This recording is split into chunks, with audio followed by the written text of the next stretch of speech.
भारत की परंपरा में एक बड़ी अद्भुत बात आई। हमको भगवान बलराम कहीं पर हल उठाए मिलते हैं। अद्भुत घटना है कि माता सीता के जन्म की कथा कहीं कृषक हल के साथ जुड़ी हुई है। भारत के अगर आप वेदों की ऋचाओं की, वेदों के सूक्तों की आप घटनाएं और गणनाएं करें, आप उनकी कल्पनाओं के सागर में उतरें, जो वो कह रहे हैं उनको हम पकड़ें, तो हमको दिखाई देगा कहीं पर भारत का कृषि जगत और कृषक आध्यात्म की पूर्ण धारा में समाहित है।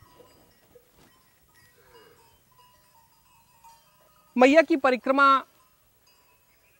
को करने के पहले और करने के इस समय पर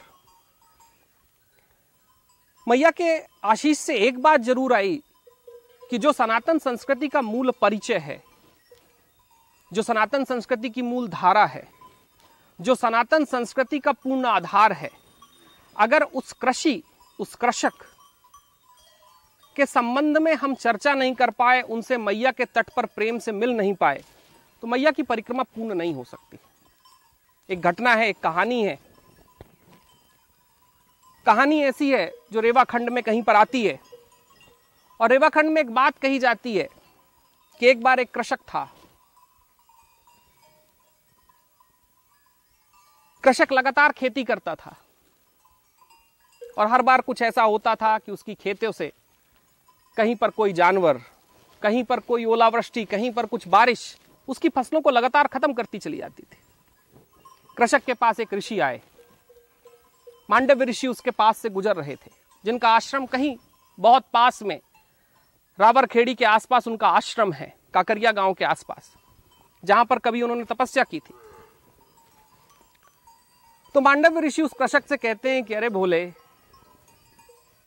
जिस शंकरी का आशीर्वाद पूर्ण जगत पर है, जब तक किसान को उसका आशीर्वाद नहीं होगा तब तक उसके उत्पादों का क्या होगा। वो कृषक जाता है, एक मुट्ठी भर अनाज लिए मैया को अर्पित करता है, और तब एक कहानी निर्मित होती है।